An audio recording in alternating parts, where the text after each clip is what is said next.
Bonsoir à vous tous qui êtes à l'écoute de la radio de la Gakula. Bienvenue à ce journal. Voici d'abord le sommaire. Le chef de l'État, Évariste Ndayishimiye, est rentré ce vendredi de la République de Nigeria où il avait pris part au sommet extraordinaire de la CEDEAO qui avait l'objectif d'analyser la situation politico-sécuritaire du Niger.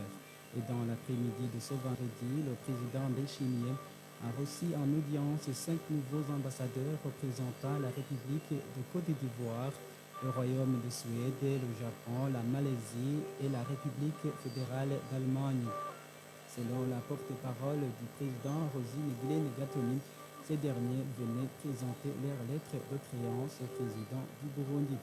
Et le ministère de l'Éducation nationale et de la Recherche scientifique a suspendu la défense des rapports de stage au niveau du baccalauréat parce qu'à ce niveau, c'est la pratique qui importe, comme l'a dit le ministre de tutelle François Gelmana ce jeudi à l'Assemblée nationale. Voilà pour l'essentiel. La suite, c'est après cette courte transition.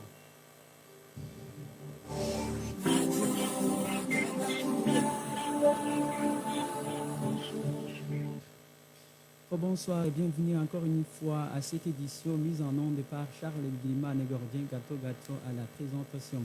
Je vous le disais en titre, le chef de l'État, Évariste Ndayishimiye, est rentré ce vendredi en provenance de la République de Nigeria où il avait pris part au sommet extraordinaire des chefs d'État de la communauté économique des États de l'Afrique de l'Ouest qui avait l'objectif d'analyser la situation politico-sécuritaire du Niger.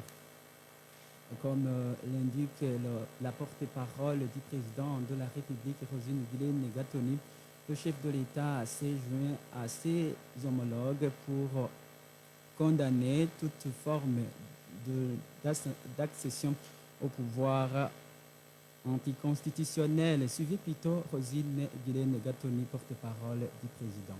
Son Excellence, le président de la République du Burundi, revient d'un voyage qu'il avait mené en République fédérale du Nigeria, où il était parti pour prendre part au sommet extraordinaire des chefs d'État de la communauté économique des États de l'Afrique de l'Ouest. Un sommet qui avait pour objectif d'analyser la situation politico-sécuritaire du Niger. Le chef de l'État a participé en tant que témoin et observateur, à titre de vice-président de l'Organisation de l'Union africaine, mais également en tant que président du Conseil paix et sécurité de l'Union africaine pour ce mois d'août.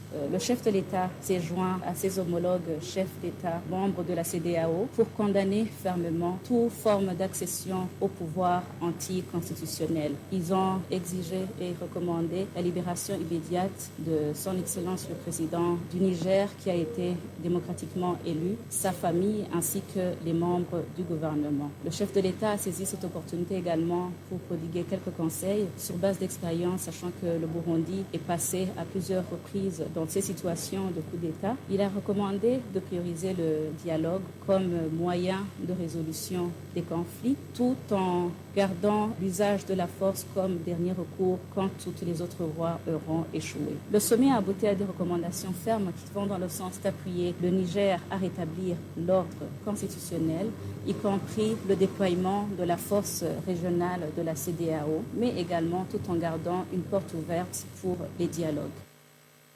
Et dans l'après-midi de ce vendredi, le président de la République a reçu en audience 5 nouveaux ambassadeurs représentant la République de Côte d'Ivoire, le Royaume de Suède, le Japon, la République de la Malaisie et la République fédérale d'Allemagne. Comme l'a indiqué la porte-parole du président de la République, Rosine Guilene Gatoni, ces derniers venaient présenter leurs lettres de créance au président de la République. Suivez encore une fois Rosine Guilene Gatoni. Le chef de l'État, son Excellence Évariste Ndayishimiye, vient de recevoir les ambassadeurs extraordinaires et plénipotentiaires nouvellement nommés dans leurs fonctions, notamment l'ambassadeur représentant la République de Côte d'Ivoire, l'ambassadeur du Royaume de la Suède, l'ambassadeur du Japon, l'ambassadeur de la République de Malaisie, ainsi que l'ambassadeur de la République fédérale d'Allemagne. Ces ambassadeurs étaient venus présenter leurs lettres de créance à son Excellence le président de la République du Burundi. Durant leurs échanges, ils ont réitéré leur engagement ferme à renforcer les bonnes relations existant déjà entre les pays que je viens de citer, ainsi que le Burundi, et de soutenir le Burundi vers le chemin de développement, vers un Burundi émergent en 2040 et un Burundi développé en 2060, travers des projets de coopération dans divers domaines, à savoir le domaine de l'agriculture, le domaine de la santé, le domaine de l'éducation et plusieurs domaines. Le chef de l'État les a félicités pour la confiance placée en eux. Il leur a souhaité la bienvenue tout en réitérant également son engagement ferme à consolider, à renforcer les bonnes relations bilatérales existant déjà entre le Burundi et ces différents pays. Et après cette audience, les membres de la Cour suprême récemment nommés par décret ont prêté serment devant le président de la République. Ils ont entre autres juré de respecter la Constitution de la République du Burundi et de respecter la loi burundaise en général. Par la suite, le président Ndayishimiye leur a conseillé de vider les dossiers de tous les jugements rendus et de procéder à la programmation des activités pour changer positivement l'image de la justice burundaise. Poursuivons cette édition. Les conseils d'administration pour les administrations personnalisées de l'État qui ne gèrent pas l'argent vont être supprimés car ces conseils faisaient dépenser beaucoup de fonds. Cette décision a été prise au cours du Conseil des ministres de ce mercredi tenu à Gitega. Le secrétaire général et porte-parole du gouvernement, Prosper Ntagwamiye, indique que les missions qui provenaient à ces conseils d'administration seront confiées aux inspections générales des ministères. Projet de loi portant modification portant cadre organique des administrations personnalisées de l'État. Jusqu'aujourd'hui, il existe des textes de loi qui datent de longtemps et qui ne répondent plus aux réalités du moment. Le législateur de l'époque n'a pas tenu en considération la gouvernance de certaines institutions en termes d'efficacité et d'efficience, ce qui fait qu'à l'heure actuelle, il y a des conseils d'administration qui ont été mis en place et qui font dépenser beaucoup de fonds alors que ces structures ne génèrent pas de revenus. Dans le souci de se conformer à la Constitution en vigueur, il a été décidé de revoir le cadre légal régissant les établissements publics burundais et les administrations personnalisées de l'État pour l'adapter à l'environnement actuel en supprimant les conseils d'administration car ces structures ne génèrent pas de recettes. Avec cette suppression des conseils d'administration, les missions qui leur revenaient seront confiées aux inspections générales des ministères. Une administration personnalisée est placée sous l'autorité directe d'un ministre, tandis qu'un établissement public est placé sous la tutelle d'un ministre. Une administration personnalisée est dotée d'un budget de fonctionnement et les recettes perçues sont directement versées au trésor public. Il est doté d'un conseil de direction. Un établissement public, quant à lui, reçoit des fonds de départ lui permettant de produire et faire des bénéfices et dans ce cas, un conseil d'administration est nécessaire. Les administrations personnalisées par nature rendent des services publics et ces services peuvent être rémunérés ou pas. Ces deux situations doivent être gérées différemment. Ces structures doivent être dirigées par les directeurs généraux assistés de directeurs.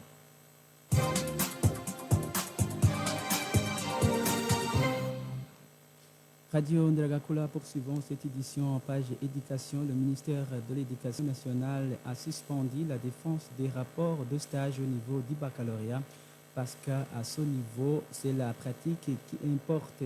Le ministre de l'Éducation nationale et de la recherche scientifique l'a dit ce jeudi lors des questions orales à l'Assemblée nationale. François Avialmana indique que ceux qui doivent défendre leur travail sont ceux du master et doctorat, comme le stipule l'ordonnance ministérielle. Il met en garde en outre les promoteurs des universités privées qui continuent de majorer les frais de Minerval qui risquent de fermer eux-mêmes leurs institutions. L'absence des inspecteurs dans le domaine de l'enseignement technique et de la formation professionnelle et le manque des moyens de déplacement sont parmi les défis que connaissent les bureaux d'inspection provinciaux et communaux de l'éducation. Le secrétaire exécutif de la Commission nationale de l'enseignement fondamental et post-fondamental, Serge Ndeleimana, l'a annoncé au terme d'une réunion qui a été organisée ce vendredi en mairie de Bujumbura à l'intention des inspecteurs provinciaux et communaux pour préparer la prochaine année scolaire. Il invite les directeurs provinciaux et communaux de l'éducation à collaborer avec ces inspecteurs afin d'améliorer la qualité de l'éducation. Suivez Serge Ndeleimana. Au terme de la réunion, nous avons remarqué que notre objectif a été atteint. tout ce qui est en rapport avec les préparatifs de la rentrée a été partagé avec les partenaires. Mais il importe de préciser quelques défis soulevés au cours de la réunion.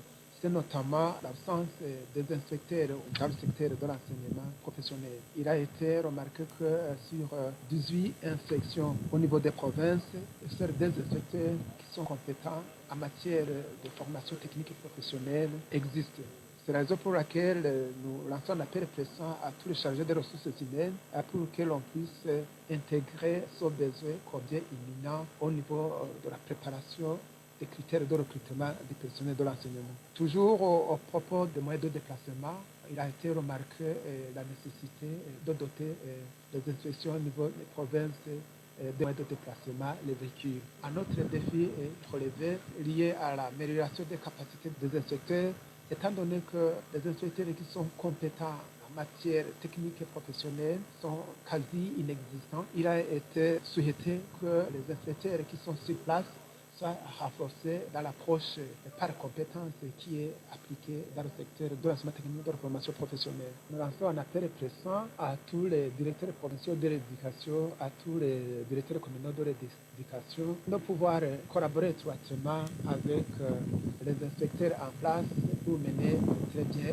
toute activité visant à améliorer la qualité de l'éducation dans les provinces respectives. Dernier élément de ce journal, le NELOP et Burundi a organisé depuis ce jeudi un atelier de 10 jours de formation et de sensibilisation sur le plan mondial de la sécurité routière. Selon Jean-Gouin Gilbert Beko, le représentant légal de l'ONELOP et Burundi, leur objectif est que la vie humaine soit sécurisée dans les routes se référant sur l'objectif mondial visant à réduire les accidents routiers de 50% de 2021 à 2030. Nous avons organisé un atelier de formation des différents communaux sur le plan mondial de la sécurité routière pour pouvoir avoir une formation sur la sécurité routière et l'éducation routière.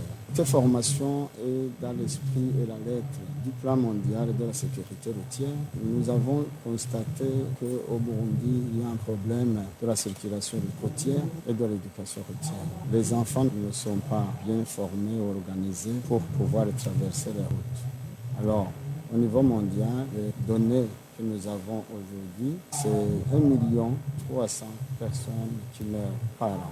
Et M. le Burundi a mis en place certaines mesures pour pouvoir juguler le problème de la sécurité routière. Nous avons constaté qu'il y a un long chemin à parcourir. Et nous avons alors organisé 80 personnes qui viennent de différentes communes pour avoir une formation sur la sécurité et l'éducation routière au Burundi. Et surtout leur apprendre comment ils peuvent travailler avec l'administration, la société civile et le secteur privé. Et nous allons aussi former les gens de l'administration centrale, aussi former les autres membres des organisations de la société civile et le corps de sécurité pour qu'ils puissent comprendre tous comment sécuriser la vie humaine et comment aussi conduire une bonne conduite. C'est un travail qui va continuer. Nous voulons travailler en partenariat avec les différents ministères sectoriels, le secteur privé et les organisations de la société civile. Radio Ndragakoula à 20h et bientôt 10 minutes. C'est la fin de cette édition. Merci à vous tous de l'avoir suivi. Merci également à Charles Ndimana pour son appui technique. Gordien Gato était à la présentation. Bonne suite du programme de la radio Ndragakoula.